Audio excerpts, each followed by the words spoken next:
The cave, first explored in 1960 by Dale Green and friends, is currently owned by the Utah School and Institutional Trust Lands Administration and managed by the Utah Timpanogos Grotto.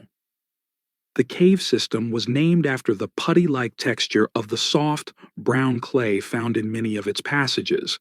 Green originally thought of calling it Silly Putty, but later decided Nutty Putty sounded better.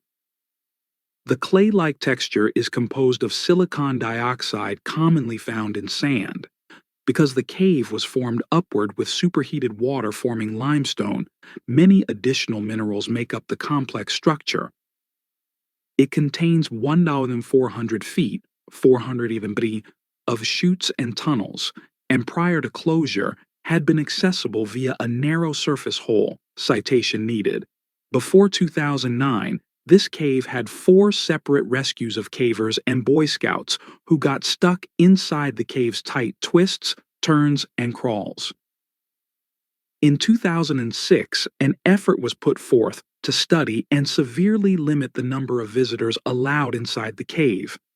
It was estimated the cave was receiving over 5,000 visitors per year, with many visitors often entering the cave late at night and failing to take proper safety precautions.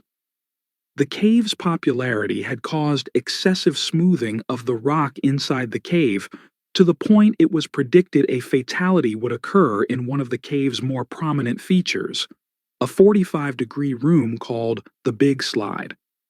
A gate was installed on May 24, 2006, and the cave was temporarily closed.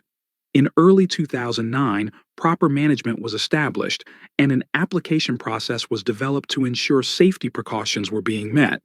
On May 18, 2009, the cave was reopened to the public. Death of John Edward Jones.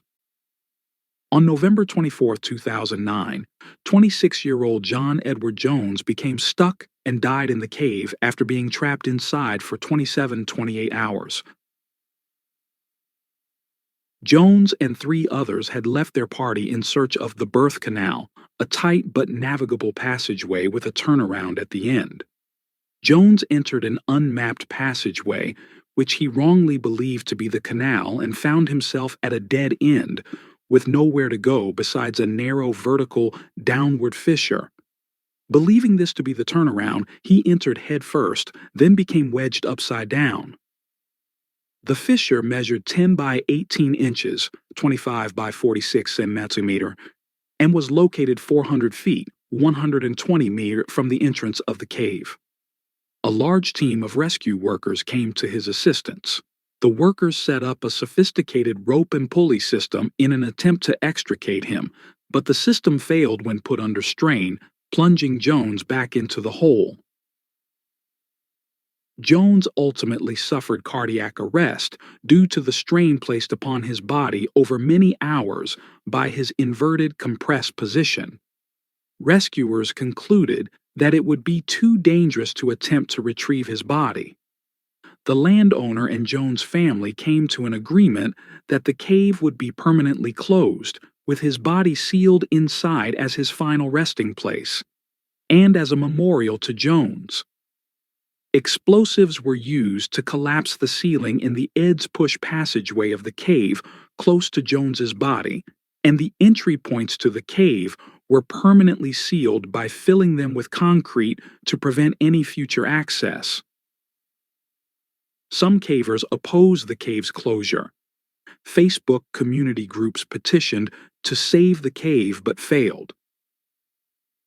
Although cavers had cut their way through a gated entrance prior, the explosives used to permanently close the passageways and the cemented entry and cave system made this difficult, if not impossible, to do again. A film about the tragedy titled The Last Descent was released on September 16, 2016.